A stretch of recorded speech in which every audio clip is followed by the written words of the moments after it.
성부와 성자와 성령의 이름으로 아멘. 은총이 가득하신 마리아님 기뻐하소서. 주님께서 함께 계시니 여인 중에 복되시며 태중의 아들 예수님 또한 복되시나이다. 천주의 성모 마리아님 이제와 저희 죽을 때 저희 죄인을 위하여 빌어주소서. 아멘. 성부와 성자와 성령의 이름으로 아멘. 찬미 예수님 대전교구 김재덕 베드로입니다. 만나서 반갑습니다.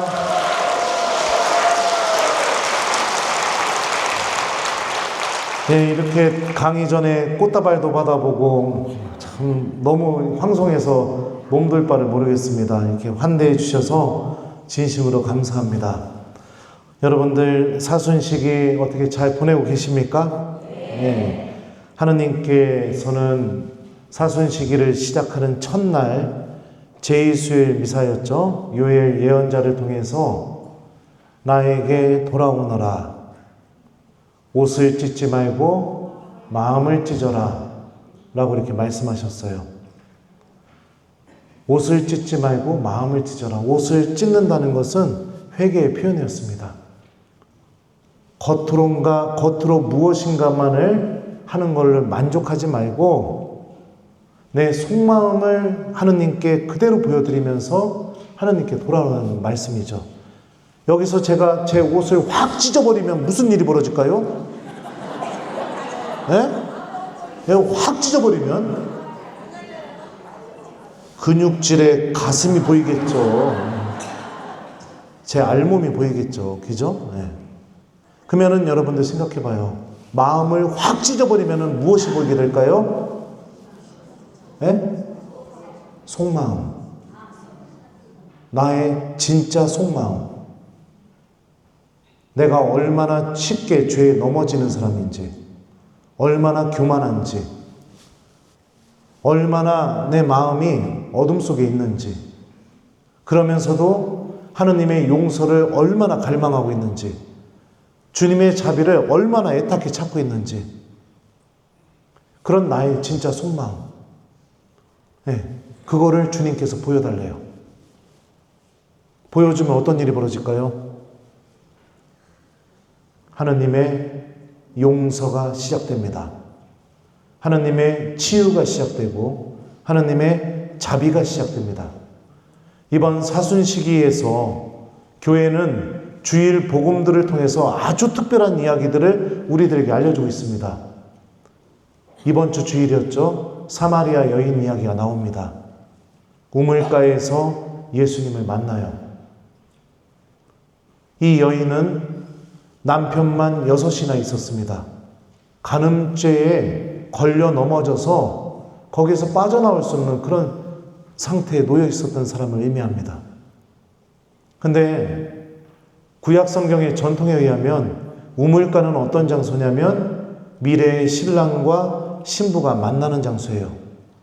예수님께서 우물가에서 사마리아 여인을 기다리고 계셨다는 것은 그녀를 사랑해 줄 수 있는 7번째 신랑으로서 그녀를 기다리고 계셨다는 것을 의미합니다. 성경에서 6이라는 숫자는 불완전한 숫자입니다. 7이라는 숫자는 완전한 숫자죠. 완전한 사랑을 해줄 수 있는 신랑으로. 그리고 물을 뜨러간 시간이 정오였습니다. 당시에 유다인들은 언제 물을 뜨러갔느냐? 저녁에 뜨러갔어요. 근데 이 여인이 정오에 물을 뜨러왔다는 것은 무엇을 의미할까요? 자신의 죄 때문에 다른 사람들하고 철저하게 단절되어 있다는 것을 의미합니다. 생각해봐요. 자매님들이 물 뜨러 우물가에 나오면 1번 곧바로 물을 뜨고 바로 집으로 그냥 쏜살같이 간다. 2번 물동이를 일단 집어 던지고 나랑 친한 옆집, 뒷집, 앞집 자매들 앉혀놓고 이 얘기 저 얘기 하다가 물 떠가지고 집에 간다. 몇 번이에요? 그렇죠. 거기에 사마리아 여인이 나타나면 어떤 일이 벌어지겠어요? 경멸의 눈빛부터 시작해서 별별 얘기가 입에서 다 나오겠죠. 아무도 사랑해 줄 수 없는 사람이었습니다. 어디에서도 사랑받을 수 없는 사람이었고 누가 보더라도 죄인이라고 손가락질했고 누가 보더라도 어둠 속에 살고 있는 사람이었습니다. 근데 기적이 일어나요. 예수님과 만남이 일어나게 되고 그분과 대화를 하기 시작하게 됩니다. 그러자 그 여인의 내면 안에서 변화가 시작이 됩니다. 변화. 그 변화의 가장 핵심이 무엇이냐면 예수님이 어떤 분이신지를 알아나가게 됩니다. 유다 사람이었다가 처음에 유다 사람으로 불러요. 그 다음에 선생님으로 부르고 그러다가 대화를 해보니 이분이 예언자시구나. 예언자로 인식을 하게 됩니다. 그리고 나서 대화를 계속 하다 보니까 그분을 그리스도로 알아보게 돼요. 그리고 물동이를 집어 던져버리고 그렇게 나를 경멸의 눈빛으로 손가락질했던 사람들에게 가서 담대하게 예수님께서 메시아시고 그리스도이시다 라고 복음을 전하는 복음 선포자로 바뀌게 됩니다.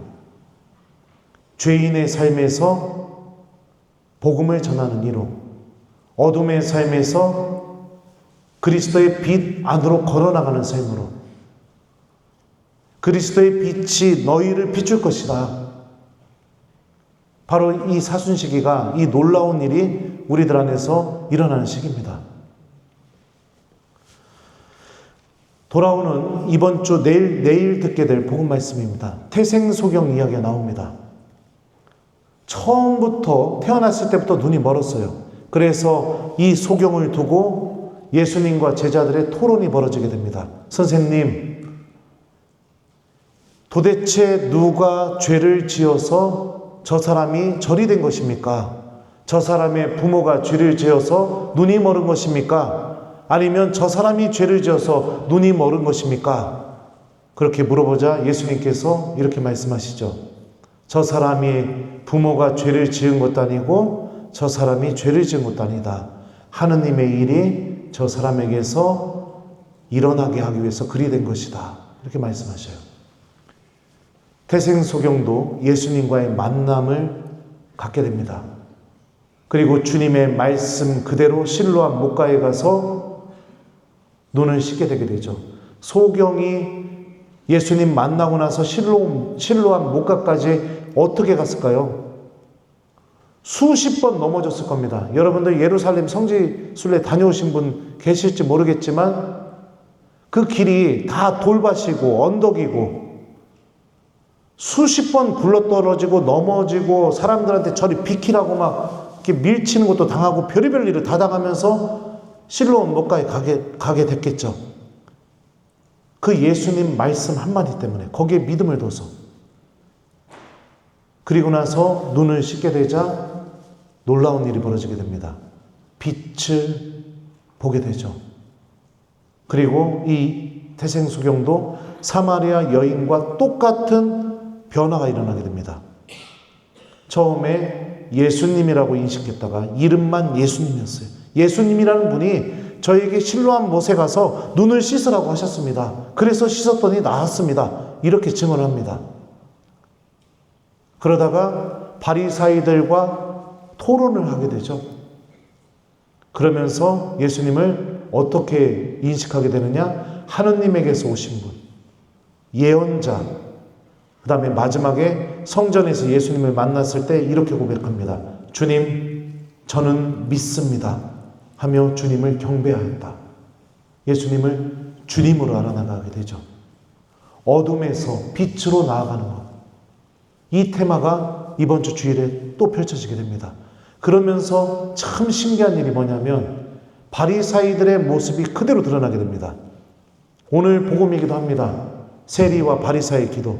오 주님, 저는 일주일에 2번이나 단식을 하고 계명을 다 지키고 11조도 바쳤고 그리고 무엇보다 저 세리처럼 저는 죄 짓지 않았으니 주님께 감사드립니다. 이렇게 얘기해요. 오늘 복음에 나오는 이야기입니다. 세리는 어떻게 합니까? 가슴을 치면서 하늘을 쳐다볼 엄두도 못 내면서 오 주님, 이 죄인을 불쌍히 여기십시오 이래요. 누가 의롭게 되었다고 예수님 말씀하실까요? 바리사이가 아니라 세리다. 참 아이러니해요. 모든 것을 다 지켰습니다. 오늘로 따지면 주일 미사 한 번도 안 빠지고 대림 사순 때 판고성사 따박따박 했고, 아침 기도 저녁 기도 빼먹지도 않았고, 교모금도 내고, 일주일에 2번 단식도 하고, 열심히 하죠. 그걸 다 했고, 그리고 뭐예요? 신부님, 저는 지은 죄가 하나도 없시오. 언제나 난 이렇게 말하고. 근데 그런 사람의 내면이 어디에 있느냐? 빛 속에 있는 것이 아니라 어둠 속에 있다는 겁니다. 복음을 읽다 보면 놀라운 사실이 한 가지가 발견이 되는데요. 제가 예를 들었던 남편만 6이나 있던 사마리아 여인에게도, 가늠하다 현장에서 붙잡혀서 끌려왔던 가늠하다 잡힌 여인에게도, 아까 성가를 부르셨죠? 돈으로 죄를 저질렀던 zakhe오도, 심지어 마귀 들린 이가 회당에서 걸어 나옵니다. 그 마귀 들렸던 사람도, 나병 환자도 예수님께서는 그들에게 단 한 번도 불행하다고 얘기하신 적이 없었습니다. 그럼 누구한테 불행하다고 했었느냐?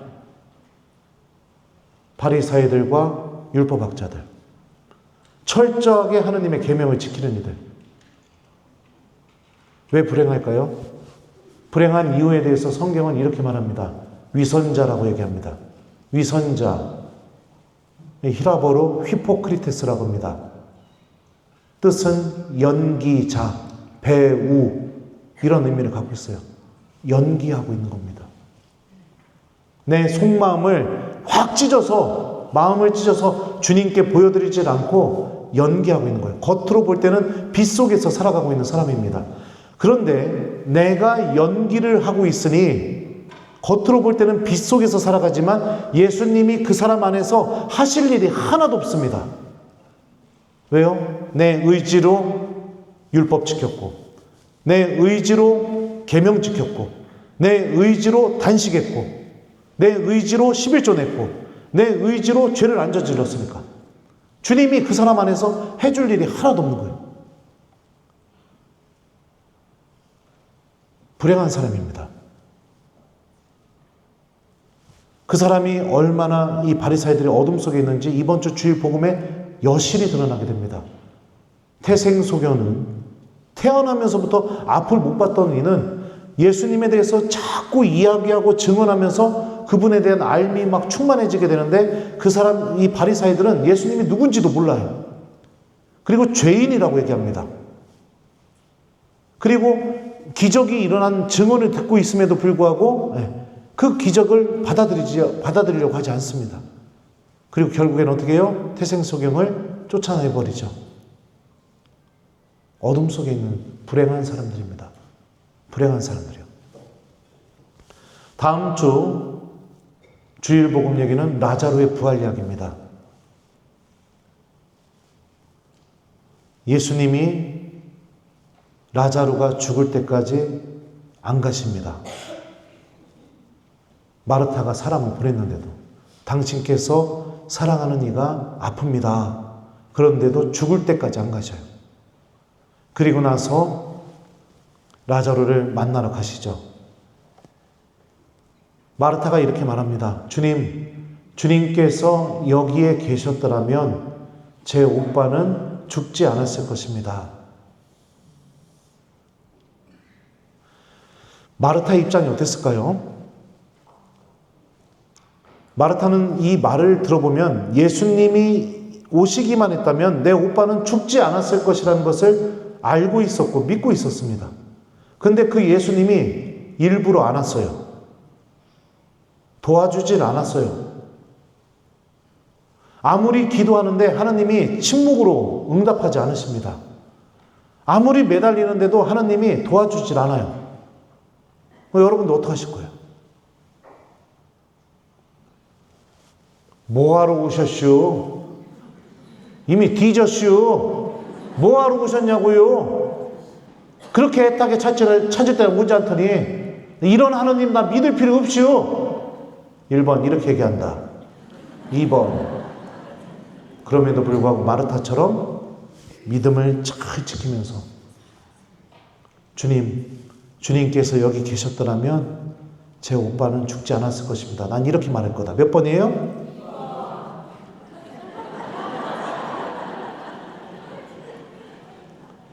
만약에 그 죽은 이가 여러분들 아들이라면요? 여러분들 딸이라면요? 그때도 입원이 될 수 있을까요? 나를 도와주지 않는 하느님, 그 현실 앞에서 마르타는 그럼에도 불구하고 예수님에 대한 믿음을 지킵니다. 근데 마르타는 예수님이 자기 오빠를 살려낼 거라고는 전혀 예상을 못했어요. 예수님이 이러셨거든요. 내 오빠는 다시 살아날 것이다. 그러니까 뭐라고 대답할까요? 마지막 날에, 마지막 부활 때에 제 오빠도 다시 살아날 것이라는 것은 저도 알고 있습니다. 이렇게 얘기해요.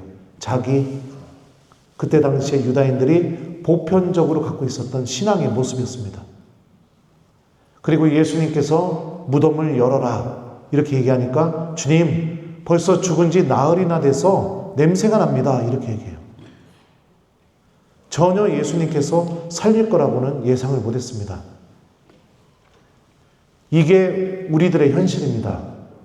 우리들 죽을 겁니다. 저도 죽고 여러분도 죽을 거예요. 예수님이 함께 하지 않으면 우리들은 그냥 죽어서 묻혀서 그냥 썩어 없어질 존재들입니다. 그런데 예수님께서 라자로를 부활시키기 전에 마르타에게 질문을 하나 하십니다. 나는 부활이요 생명이다. 나를 믿는 사람은 죽더라도 살고 또 살아서 영원한 생명을 얻을 것이다. 너는 이것을 믿느냐? 마르타가 믿음을 고백합니다. 예, 주님, 저는 믿습니다. 라고 고백하자 예수님께서 라자로야 이리 나오너라 하면서 죽음에서 승리하는 하느님께서 주시는 영적인 생명의 힘이 무엇인지를 보여주시죠. 이 영원한 생명. 지금 사순시기 때 교회가 우리에게 들려주는 이 복음의 공통점이 뭘까요? 사마리아 여인, 태생소경, 마리아와 마르타.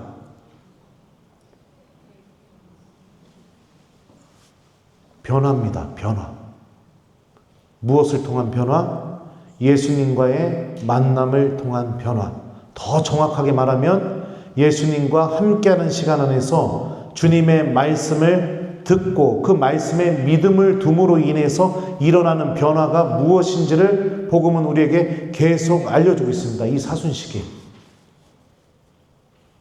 그러면 우리가 이 사순시기에 정말로 회복해야 할 것, 정말로 되찾아야 될 게 무엇일까요? 판고성사 했으니까, 그리고 금요일마다 십자가 얘기를 하고 금욕 지켰으니까, 그러면은 이제 사순시기에 뭐 특별한 것도 없이 그냥 부활을 기다리면 될까요? 그거는 바리사이처럼 신앙생활 하는 겁니다. 바리사이처럼요.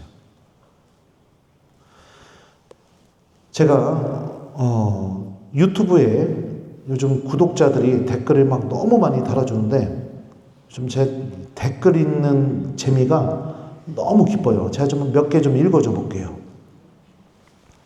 신부님, 저는 교리반을 듣고 있는 예비신자인데요.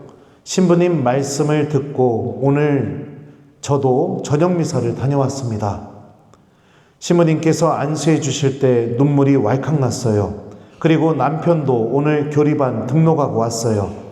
그동안 제가 매달렸던 미신과 부적들을 모두 모아 버리고자 합니다. 하나님께서 저를 부르셨다고 굳게 믿습니다. 신부님 항상 감사합니다. 또 들어보세요.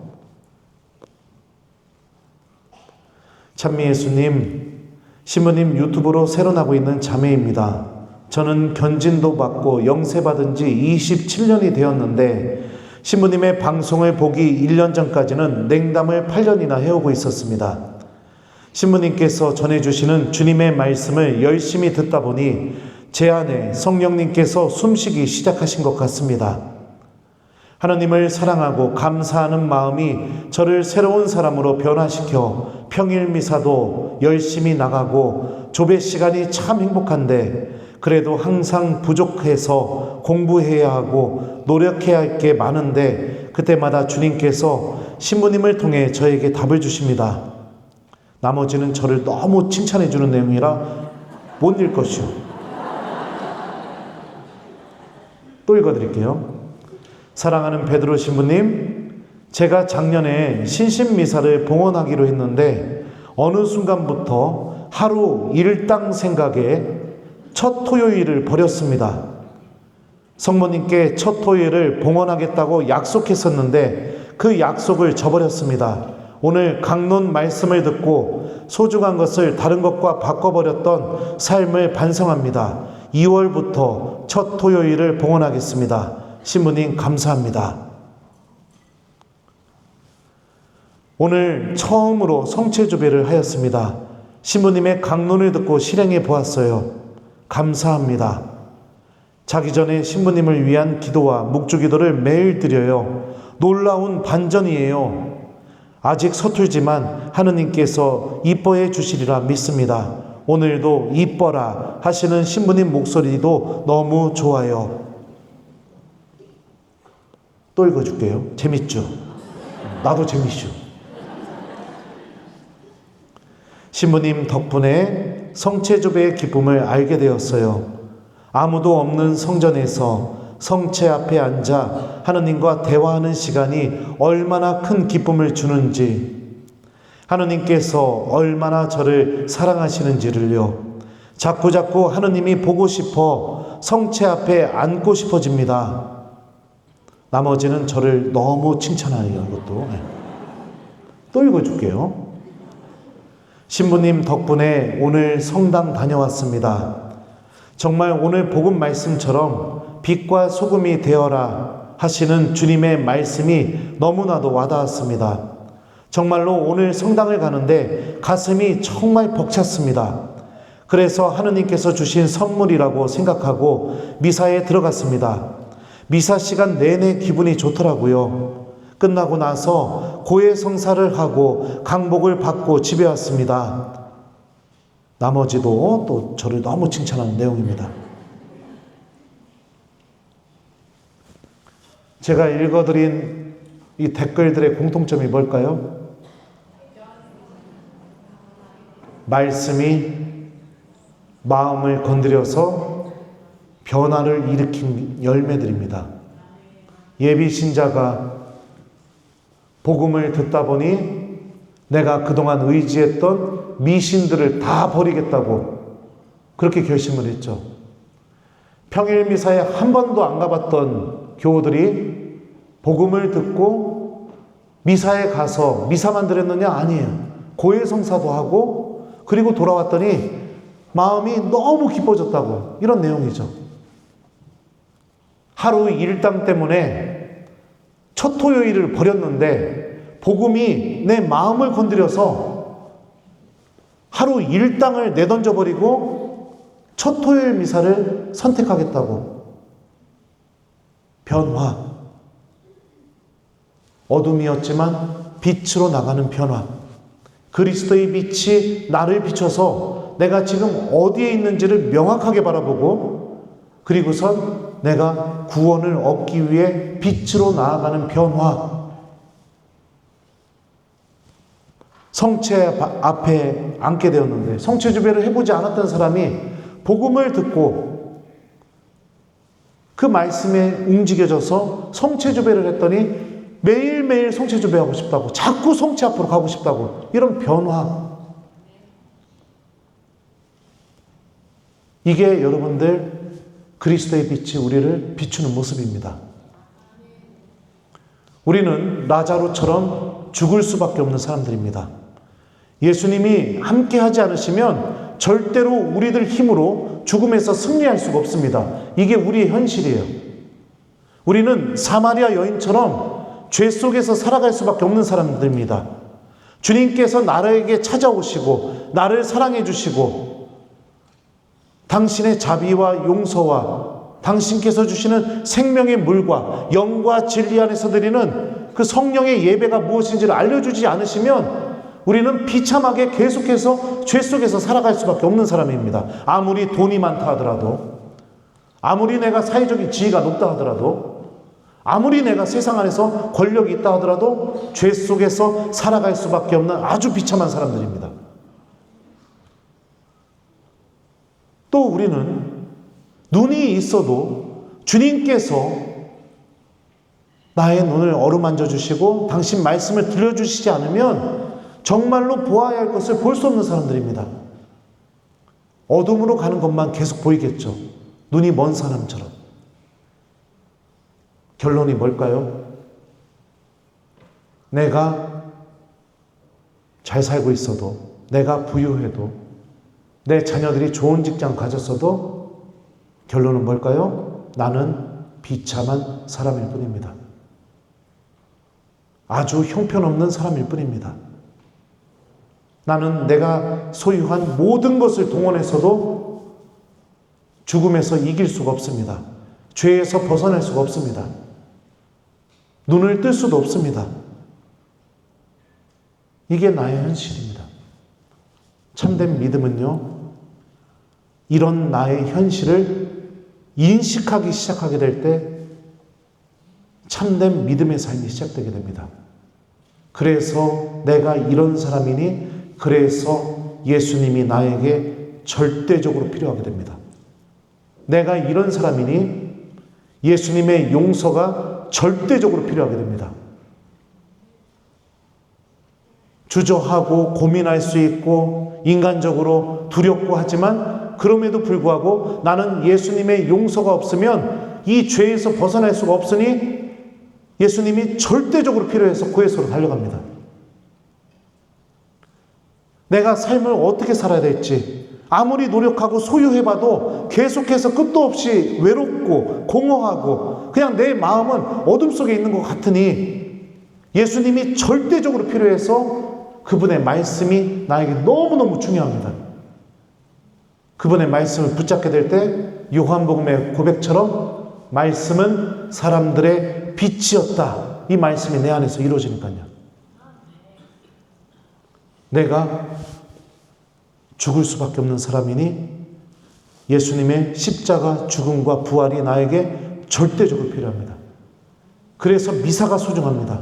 미사에 와서 죽음을 이기시고 그 부활의 힘을 드러내시는 그 주님을, 복음이 고백하고 있는 그 주님을 성체를 모실 때 내가 만나기 때문입니다.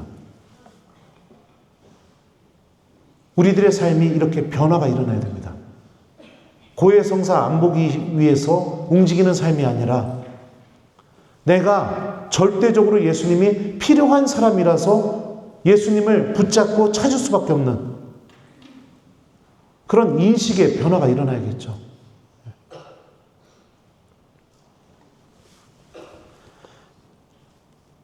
그 변화가 잘 일어나게 도와주는 게 바로 하느님의 말씀입니다. 저는 솔직히요, 유튜브를 그만둘까 진짜 몇천 번 고민을 했습니다. 몇천 번. 네. 고민을 너무 많이 해요. 네. 근데 그만두지 못하게 만드는 큰 이유 중에 하나가 뭐냐면, 저는 참 보잘것없는 사람인데 하나님이 저를 통해서 빛으로 나아가는 교우들이 있다는 것을 자꾸 알려주시니까 그만둘 수가 없는 겁니다. 생각해봐요. 배 나왔죠. 머리 샜죠. 키도 그렇게 크지도 않죠. 뭐 노래를 잘하는 것도 아니에요. 악기를 잘 치는 것 같아요. 운동을 잘하는 것도 아니고 할 줄 아는 게 뭐가 있어요, 내가. 굳이 찾자면 딱 한 가지 주님께서 저에게 주셨죠. 이 반반한 얼굴. 아유, 감사합니다. 아무것도 아닌 사람입니다. 아무것도 아닌 사람이요. 근데 이런 저를 통해서 어둠 속에 앉아있는 교우들이, 마음이 부서진 교우들이 하느님께 돌아와서 변화의 열매를 맺는다는 것, 이거를 알려주세요. 요즘 사손이라 조금 바쁩니다.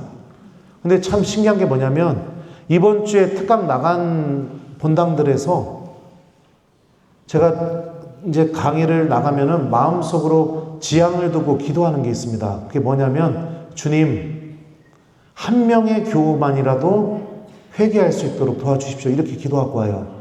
주님, 단 한 명이라도 당신께 돌아설 수 있게 저를 써주십시오. 이러는데 이번 주에 강의 나간 본당마다 참 신기한 게 한 명씩 저한테 와서 그 얘기를 해주는 거예요. 딱 한 명씩 와서.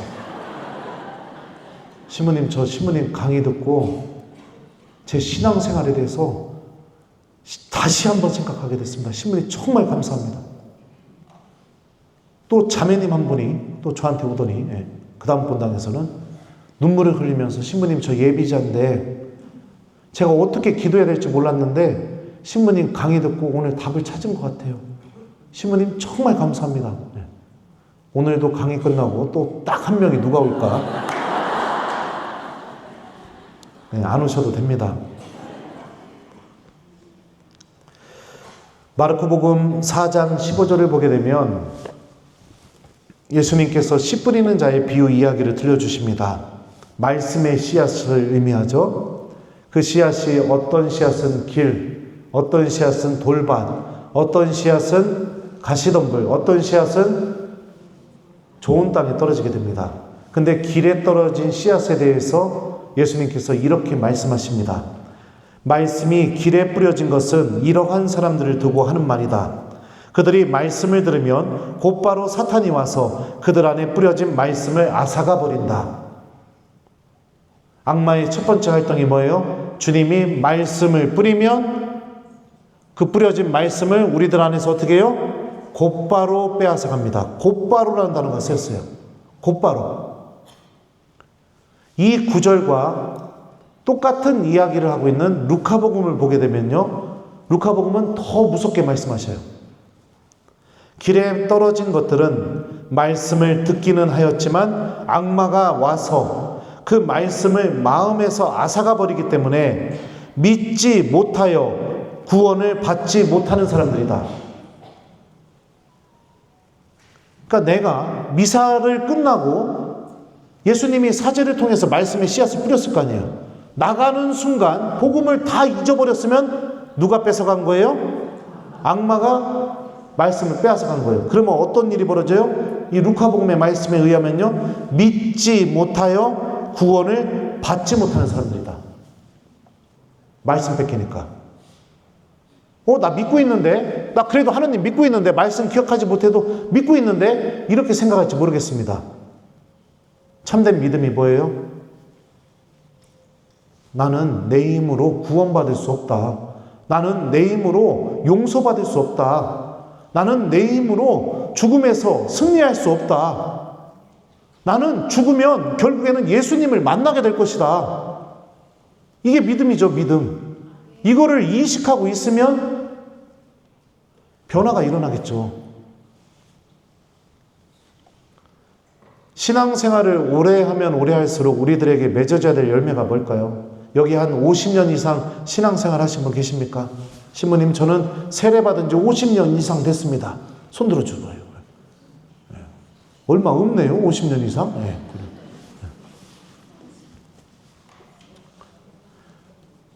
예수님께서 우리에게 시험 문제를 다 알려주셨습니다. 최후의 심판 때 무엇으로 심판할 건지, 내 형제들 가운데 가장 작은 이에게 준 게 바로 나에게 준 것이다.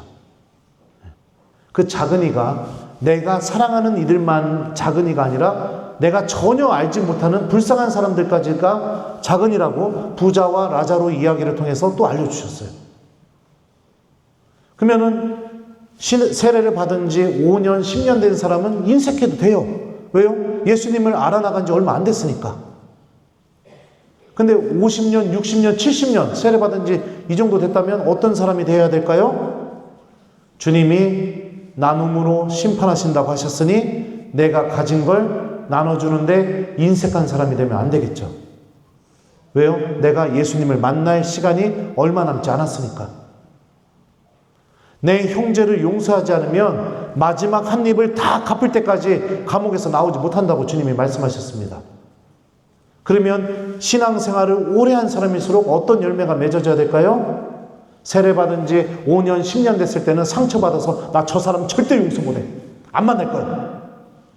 이럴 수 있습니다. 하지만 세례받은 지 오래된 사람은 어떤 열매가 맺어져야 될까요? 그래도 용서하려고 마음이 열려 있어야겠죠. 예수님이 내가 너희를 사랑한 것처럼 너희도 서로 사랑하여라. 이게 내가 너희에게 주는 새로운 계명이다라고 얘기하셨습니다. 그러면 우리는 사랑을 어떻게 해야 될까요? 예수님께서 하신 사랑을 해야겠죠. 그분께서 하신 사랑이 뭡니까?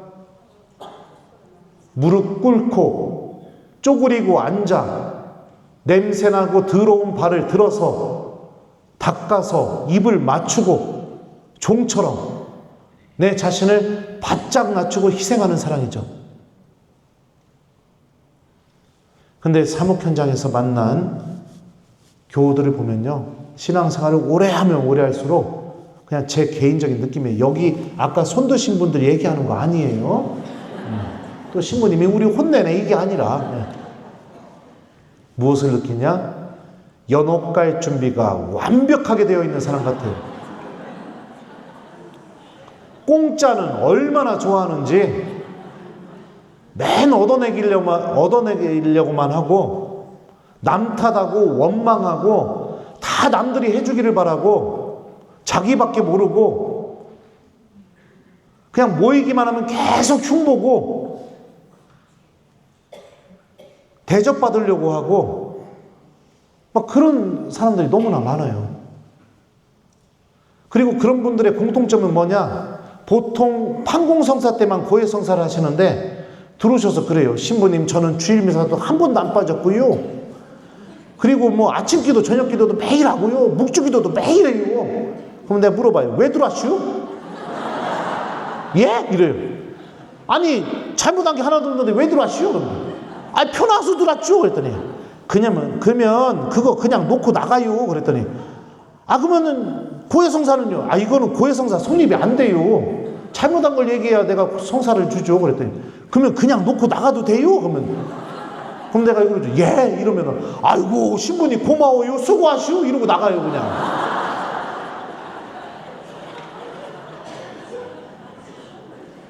다 했어요. 교회가 얘기하는 의무 규정 다 지켰어요. 근데 하느님 말씀이 나를 움직이지도 않아요. 계명 규정 다 지켰는데 인색해요. 계명 규정 다 지켰는데 사랑할 줄 몰라요. 그리스도의 빛이 비춰지지 않는 거죠. 요한복음은 말씀은 사람들의 빛이었다고 얘기합니다. 시편에 보면 말씀은 내 발의 등불이라고 얘기합니다. 그러면 하느님의 말씀이 나를 비춰줘야겠죠. 그래서 나를 움직여야겠죠. 내가 하기 싫은 것을 하게 만들고 가기 싫은 곳을 가게 만들고 원하지 않는 것을 하게 만들고 그래서 열매가 맺어져야겠죠. 하느님 말씀 때문에. 제가 여기 두 번째로 온 것 같아요. 그죠? 언제 왔었나요? 작년에 왔군요. 작년에 왔던 각설이 죽지도 않고 또 왔네요. 작년에 여기 와서 내가 뭔 얘기를 하고 왔는지 난 기억이 안 나요. 근데 뭐 들었으면 어쩔 수 없습니다. 저는 대전 신학교랑 수원 신학교 두 군데를 이제 수업을 하고 있습니다. 본당 신부하면서. 그리고 이제 간간히 이제 본당에서 특강해달라고 하면 특강도 나가요. 교우들한테 항상 미안한 마음은 있습니다. 근데 제 원칙 중에 하나가 뭐냐면 본당 미사를 내가 다른 신부한테 맡기지 말아야겠다. 이거는 제 원칙이에요. 그래서 저 이제 끝나자마자 곧바로 미사로 갈 거예요. 그리고 우리 본당 주일학교 애들 3명 있는데 얘네 이번에 천년성체 받아서 이제 미사 끝나고 걔네들 3명 앉혀놓고 또 가르쳐야 돼요, 제가. 근데요, 뭔 얘기하더라고요? 예, 기억났어요. 본당에 부임해서 우리 본당 교우들과 막 신흥교 찾기 운동을 막 이렇게 대대적으로 해본 적이 한 번도 없었습니다. 왜냐하면 제가 일정 자체가 워낙 많아가지고 근데 본당 부임에서 제가 했던 것 중에 하나가 뭐냐면 복음을 기억하게 만들었습니다. 교우들을. 복음을요. 그래서 아시는 분들도 있을 겁니다. 저희 본당은 미사 드리러 들을 때는 마음대로 들을 수 있지만 나갈 때는 마음대로 못 나가요. 제가 나오는 교우들 악수를 한 사람 한 사람 해주면서, 요즘은 딱지 주는데 하여튼 복음 말씀을 물어봐요. 자매님, 방금 미사 때 들은 복음 말씀 뭐였죠? 대답을 못하면 성전에 올라가서 복음을 다시 읽고 내려가요. 그리고 우리 본당 교우들은 저를 만나면 둘 중에 하나를 선택해야 됩니다. 도망가던가 아니면 저에게 와서 복음을 얘기하던가. 한 번은 사무장하고 밥을 먹으러 갔는데 식당에 우리 본당 자매 셋이서 밥을 먹고 있는 거예요. 너무 반가워서 그 자매들 테이블로 가려고 했더니 3명이 일어나더니 갑자기 화장실로 들어가 버린 거예요. 기다렸죠. 나올 때까지. 근데 안 나와. 계속. 전화를 했어요. 빨리 나오시오. 그래갖고 나온 교우들 붙잡고서 아니 화장실에서 셋이 뭐 했슈? 물어봤더니 뭐라 한 줄 알아요? 복음 읽으슈 신부님.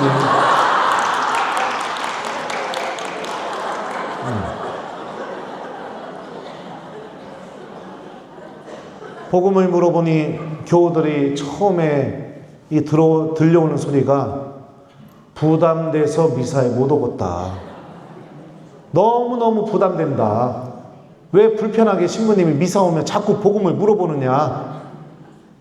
근데 사제가 예수님의 양들에게 하나님 말씀이 뭐냐고 물어봤는데 그게 부담된다면 그 삶이 얼마나 하나님 말씀과 아무 상관이 없겠습니까?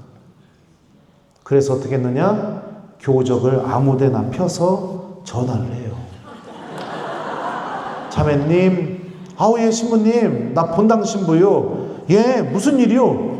자매님, 내가 갑자기 궁금하게 생겼는데 막상 자매님한테 물어보려니 좀 그러네요. 그냥 잘 지내요? 그랬더니 뭔디요? 아이 됐슈. 그냥 좋은 하루 보내요. 그랬더니 뭔디요? 아이 됐다니까. 그랬더니 아 뭔디요? 또 이래요. 저는 그때 알았어요. 자매님들은 궁금한 거 절대로 못 참는다고. 그럼 내가 그러죠. 물어봐도 돼요? 하면 예! 이러면 자매님 오늘 복음 말씀 뭡니까?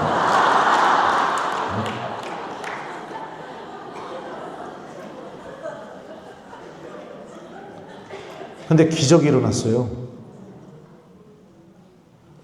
1년도 안 됐는데 냉담자들이 주일 미사 나오는 숫자만큼 돌아왔습니다. 그러니까 100%가 늘었어요. 100%가.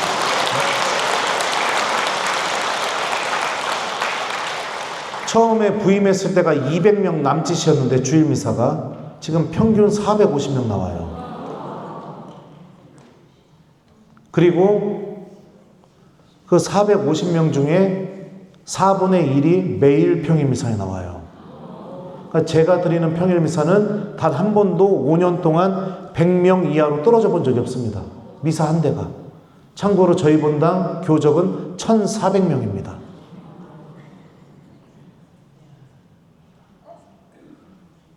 왜 이런 일이 벌어진지 아세요?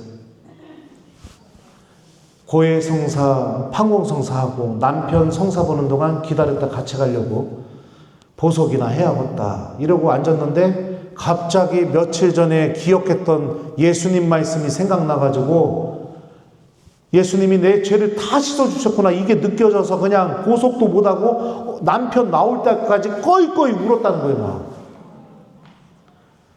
성당 들어갈 때 성수 찍고선 들어가는데 성호경 하려고 성수 찍고 이렇게 이마에 얹는 순간 며칠 전에 들었던 예수님 말씀이 생각나가지고 그 마음을 건드려서 그냥 자리에 털썩 주저앉아서 또 꺼이꺼이 울었다는 거예요. 또 한 번은 그런 적도 있어요. 나이 츤한 어르신이 미사 끝나고 왔는데 저한테 오더니 신부님 저 안수 좀 해주세요. 그러면 왜요? 어디 아파요? 그랬더니 아니요. 신부님 오늘 미사 때 들은 복음 말씀 듣는 내내 친구 하나가 생각이 나더라고요. 그날 복음이 뭐였냐면 양 99마리를 광야에 놓아두고 길 잃은 양 한 마리를 찾아가는 목자의 이야기였습니다. 그 안수해 줬죠. 3일 뒤에 그 냉담하고 있는 교우를 데리고 온 겁니다. 시키지도 않았는데. 그게 1년 안에 계속 벌어지는 겁니다. 막. 여러분들 맛집을 발견했다고 쳐봐요. 나 오늘 추어탕 먹었는데 맛있더구만. 그게 너무 맛있어요. 내가 먹어봤는데. 너무 맛있으면 여러분들 어떻게 할 겁니까? 1번. 그 누구에게도 알려주지 않고 죽을 때까지 그 집은 나 혼자만 가서 계속 먹는다. 2번. 그냥 내가 좋아하는 사람들 만나면 자연스럽게 그 얘기가 막 나올 것 같다. 몇 번이에요? 2번. 왜요? 맛있으니까. 기쁘니까. 내가 너무너무 행복하니까 내가 느끼는 이 행복에 내가 사랑하는 이들부터 참여시키고 싶고 그 행복의 기쁨을 맛보게 해주고 싶으니까. 그러니까 시키지 않아도 얘기하게 되어 있습니다. 그럼 하느님은요? 복음의 기쁨을 느끼기 시작하게 되면요. 어떤 일이 벌어지느냐? 사마리아 여인이 했던 일, 태생소경이 했던 일. 그게 뭐냐? 증언.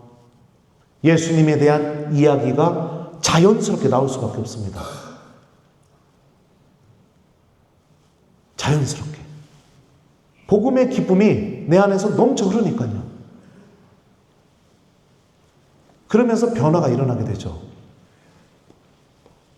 용서 받아본 사람만이 하느님의 용서가 얼마나 큰지를 알 수 있습니다. 그러니까 진짜 용서를 받아본 사람만이에요. 성체 앞에서 위로를 받아본 사람만이 하느님의 위로가 사람의 마음을 어떻게 일어서게 만드는지를 알고 있어요. 하느님의 자비를 체험해 본 사람만이 하느님의 자비가 어느 정도로 깊고 어느 정도로 큰지를 알고 있습니다. 저는 가장 마음이 설레일 때가 언제냐? 가장 마음이 설레일 때가 미사 중에요. 여러분들이 알렐루야나 말씀이신 그리스도님 찬미 받으소서 이렇게 하잖아요. 그죠? 그러면 사제가 주례석에서 일어나서 어떡합니까? 제대에 절을 하고 독서대를 걸어가죠. 여기서 절하고 역까지 걸어가는 이 순간이 너무너무 기뻐요. 막 설레입니다. 오늘은 성령께서 또 나를 통해 어떤 말씀을 하실까? 나도 궁금하니까. 강론을 준비했지만 강론을 하다 보면 어떤 날은 준비한 거 이상으로 막 이게 제 가슴이 타오를 정도로 하면 이 느낌과 함께 막 강론이 될 때가 있어요. 그게 매일은 아닙니다. 하지만 그게 일어날 것 같아서 너무너무 설레이는 거예요. 막 이 제대에서 독서대까지 가는 이 길이. 그거를 맛보았으면요. 이거를 감춰둘 수가 없는 겁니다. 신학생들에게 수업 때도 알려주고 후배 신부님들한테도 알려주고 이런 일이 막 벌어지게 되죠.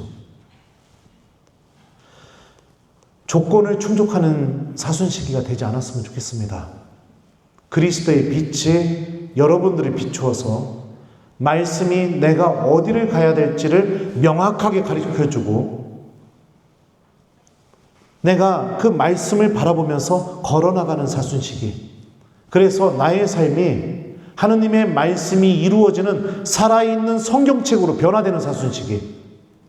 하느님이 나라는 사람을 구원으로 이끄시는 하느님의 살아있는 구원의 역사, 내 삶이 그런 역사가 되게 만드는 사순시기. 그런 사순시기로 넘어가야겠죠. 판공성사 했으니 부활 때까지 나는 특별히 사순식이지만 할 것도 없고 그래 십자가 얘기를 하면 되고 불행한 겁니다. 불행한 거예요. 열심하면서도 불행한 신앙인 거죠. 복음을 기억하십시오. 악마는 우리들 마음 안에서 하나님의 말씀이 기억되지 않기를 간절히 바랍니다. 간절히 바라요. 말씀은 빛이기 때문에 그 빛을 잃어버려야 어둠 속에서 악마가 쳐놓은 그 그물 속에서 그 절망 안에서 그 외로움 안에서 공허 속에서 그 욕심과 욕망 속에서 하나님을 잃어버리고 살아가기를 간절히 바랍니다. 예수님께서 베드로에게 말씀하셨던 사탄아 내게서 물러가라. 너는 하나님의 일을 생각하지 않고 사람의 일만 생각하는구나. 이 말씀의 주인공이 되기를 바랍니다. 하나님의 일은 하나도 생각하지 않고 사람의 일만 생각하는, 내가 원하는 것만 생각하는, 믿음을 갖는 이유도, 기도하는 이유도, 미사에 나오는 이유도 내 욕심, 내 열망, 내 욕망, 하나님의 일이 아니라 사탄아 내게서 물러가라. 이 말을 직역하면 이렇게 번역이 돼요. 사탄아 내 뒤로 오너라. 악에서 오는 생각이 무엇이냐? 원래는 참된 믿음은 예수님께서 앞에 걸어가시고 예수님의 양인 내가 예수님 뒤를 졸졸 따라가는 게 참된 믿음의 모습인 겁니다. 악마가 지배하는 모습은 무엇이냐? 내가 예수님 앞에 서서 예수님이 내가 원하는 대로 따라오길 바라는 거예요. 주님 이거 해주셔야 됩니다. 이거 들어주셔야 됩니다. 이거 안 들어주시면 저 냉담하겠습니다. 이러면서요. 기도, 미사, 성체조배 이 모든 게 다 내가 원하는 대로. 이게 악에서 오는 생각이거든요.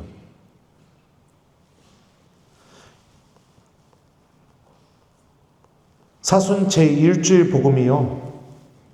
예수님께서 악마에게서 승리하신 말씀이 선포가 됩니다. 사순식이 첫 번째 주일이에요. 승리하신 방법이 뭘까요? 성경에 이렇게 기록되어 있다. 예수님께서도 하느님의 말씀을 기억하셨습니다. 하느님의 말씀을 기억하는 것을 통해서 악으로부터 승리하셨습니다. 사순시기 때 하느님께서 우리가 어떤 삶으로 돌아가기를 원하는지 알 수 있죠. 하느님의 말씀을 기억하는 습관을 가지십시오. 여러분들 미사 끝나고 나가면서 아무 생각 없이 웃고 떠들고 나가면서 점심 누구랑 먹을 거야? 누구? 뭐 먹으러 가? 밥 먹고 카페 가갖고 의미 없이 그냥 2시간, 3시간 그냥 의미 없는 얘기 쏟아내고 그리고 집에 돌아오는 거에 대해서 심각하게 고민하십시오. 그게 다 악마가 활동하는 거예요. 마음속에서 말씀을 이것도 빼앗아가고 저것도 빼앗아가고.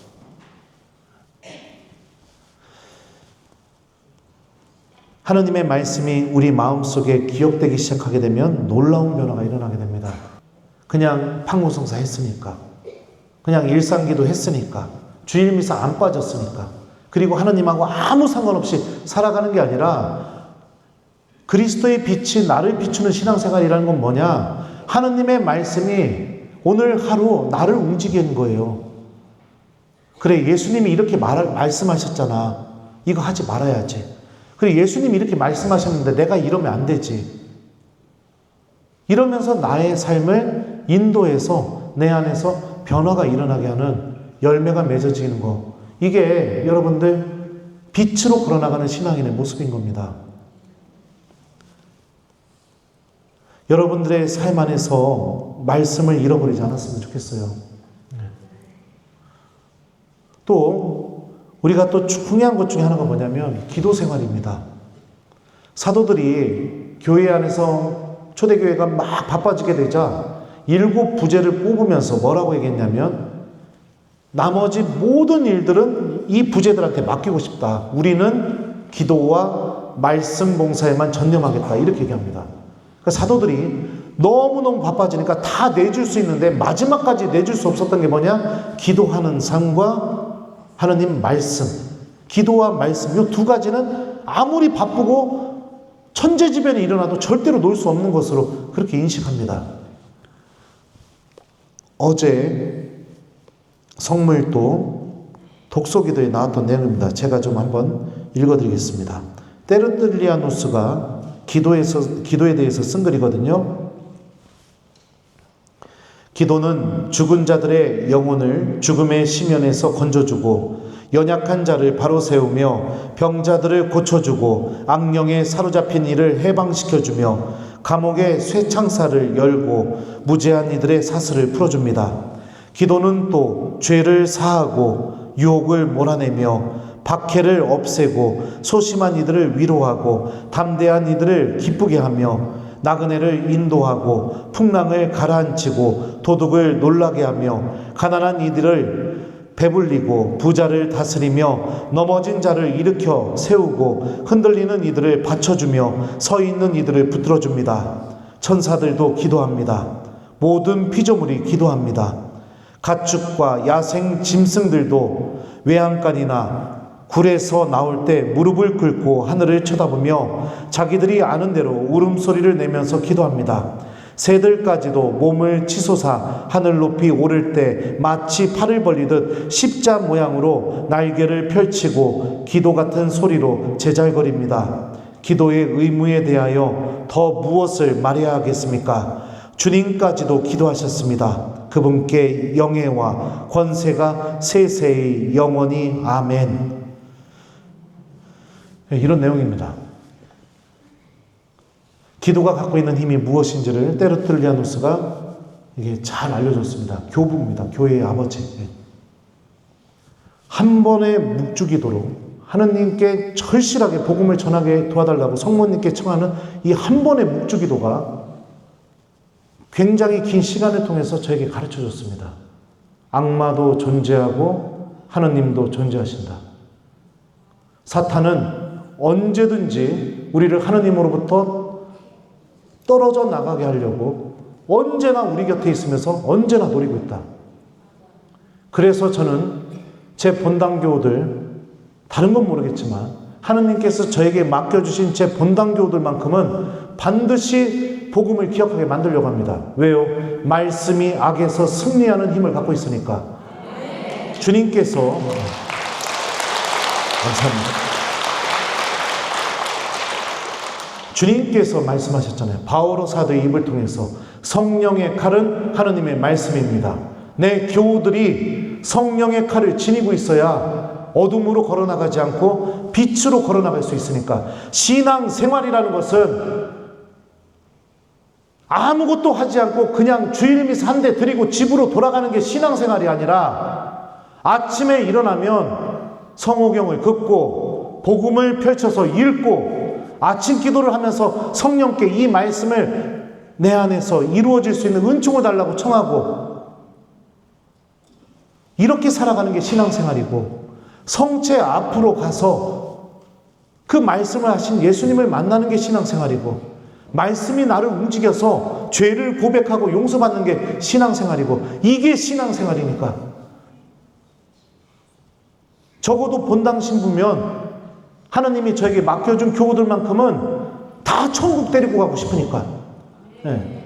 그래서 부단히 복음을 기억하게 만들어요. 빛으로 걸어가게 해주고 싶어서요. 그리스도의 빛이 비추게 해주고 싶어서요. 네. 많은 교우들이 이미 말씀을 내던져 버렸습니다. 기도도 내던져 버렸습니다. 말씀과 기도를 다 내던져 버렸어요. 본인은 아닌 척하지만 내면 안에서는 이미 압니다. 내가 기도하는 거 얼마나 싫어하는 사람인지, 내가 성체 앞에 앉는 걸 얼마나 싫어하는 사람인지 본인도 알아요. 다 내던져버리고 예수님을 알고 있으면서도 어둠 속에 살아갑니다. 그리고 뭐 해야 된다고 하면 그거는 합니다.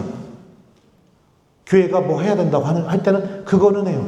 그런데 본인은 알고 있어요. 얼마나 하느님과 함께하기를 싫어하는지, 하느님의 말씀에 대해서 얼마나 관심이 없는지, 얼마나 내가 기도하는 걸 죽도록 싫어하는지.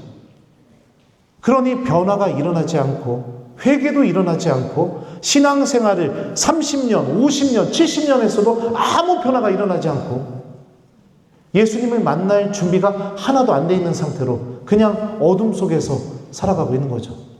어둠 속에서. 본당에 어르신들이 많다 보니까 저는 병자성사를 줄 일이 참 많습니다. 병자성사. 근데 어떤 경우는 임종 전대사를 줘야겠다고 판단이 되는 경우들이 있어요. 의식이 있음에도 불구하고. 그럼 제가 물어봐요. 형제님, 고해성사 하시겠어요? 네, 이래요. 그러면 성사 보기 전에 저 이 얘기를 꼭 해줍니다. 아마도 혹시라도 모르니까 형제님, 이 고해성사가 하느님께 가기 전에 마지막으로 보는 성사일 수도 있으니까 형제님 마음속으로 곰곰이 생각해서 혹시라도 그동안 고백하지 못한 거 있으면 다 저한테 얘기하세요. 하느님이 다 용서해줘요. 죄가 중요한 게 아닙니다, 형제님. 하느님 자비의 힘을 믿으세요. 그러면 예, 신부님 이래요. 그리고 고해성사 들어가면은 죄를 고백하지 못합니다. 생각이 안 난대요. 생각이. 냉담한 경우는 더더욱 심합니다. 얼마나 안타깝습니까? 얼마나 안타까워요. 기회가 주어졌음에도 불구하고 내가 하느님의 은총 안에서 새롭게 변화될 수 있는 기회가 주어졌음에도 불구하고 그거를 잡지를 못합니다. 생각보다 꽤 많은 교우들이 어둠 속에서 살아가고 있습니다. 예수님 알고 있으면서도요. 하나님의 말씀을 여러분들 소중하게 여기십시오. 그리고 기도하는 삶이 여러분들의 삶 안에서 중단되지 않게 하십시오.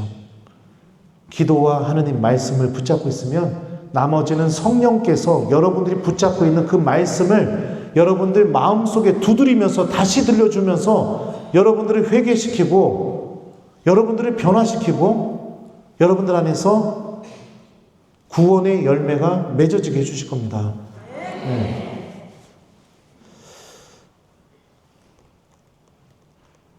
이 악으로 걸어나가는 이 삶이 중단되고 이 사순시기 때 우리 사마리아 여인처럼 또 태생소경처럼 죽음 속에 갇혀 있었던 라자로처럼 예수님을 만나서 완전히 새로운 삶으로 변화되는 사순시가 됐으면 좋겠어요. 네, 끝으로 또 저를 위해서 여러분들 기도를 부탁합니다. 요즘 유혹을 많이 받고 있어요. 유혹을 너무 많이 받고 있어요. 어떻게 이게 얼굴이 좀 반반하다 보니까 자매님들 유혹 너무 제가 여러분들이 너무 저를 사랑해 주셔갖고 많이 알려지다 보니까 교만의 유혹 네. 그리고 또 강의 다니면서 돈이 좀 생기죠. 돈이 오는 유혹 그리고 또 동료 사제들의 오해에서 오는 아픔들 이런 것들이 많이 있어요. 근데 잘 이겨내면서 하느님께서 허락하실 때까지 복음을 전하고 싶어요. 그리고 넘어지지 않도록 그리고 굳건하게 성령의 칼인 하느님 말씀만을 붙잡고 제가 성모님의 도우심과 함께 여러분들에게 복음을 전할 수 있도록 이 못난 저를 위해서도 기도해 주셨으면 좋겠어요. 그래서 감사합니다. 이번 사순시기만큼은 내가 그동안 해왔던 사순시기하고는 다르게 해봤잖아요. 이미 20년, 30년 해봤잖아요. 판공서사 한번 하고 금요일에 십자가의 길 하고 그 이상은 아무것도 하지 않는 그 사순시기. 그 사순시기가 내 안에서 그리 큰 힘을 내지 못한다는 걸 이미 20년, 30년 동안 해봐서 알잖아요. 그러니 이번 사순시기만큼은 하느님께 돌아가는 사순시기를 해봤으면 좋겠습니다. 알려드린 대로 아침에 일어나면 복음을 읽으시고 기도하면서 이 말씀이 나에게 이루어질 수 있도록 성령께 도움을 청하시고 그리고 말씀을 실천하려고 노력하면서 이번 사순시기만큼은 그렇게 보내신다면 그리스도의 빛이 여러분들을 비추어서 여러분들이 구원을 향해 영원한 생명을 향해 걸어나가는 하느님의 자녀들이 될 겁니다. 자, 그러면 아직 한 3분 남았어요. 근데 3분 남았으니까 마침 기도로 제가 마침 기도를 찐하게 해드리고 그리고선 강복을 주면 좋을 것 같습니다. 그리고 마침 기도하겠습니다. 성부와 성자와 성령의 이름으로 아멘. 주님께서 여러분과 함께 전능하신 천주 성부와 성자와 성령께서는 여기 있는 저희 모두에게 강복하소서. 주님을 찬미합시다. 성부와 성자와 성령의 이름으로 부족한 강의 들어주셔서 감사합니다.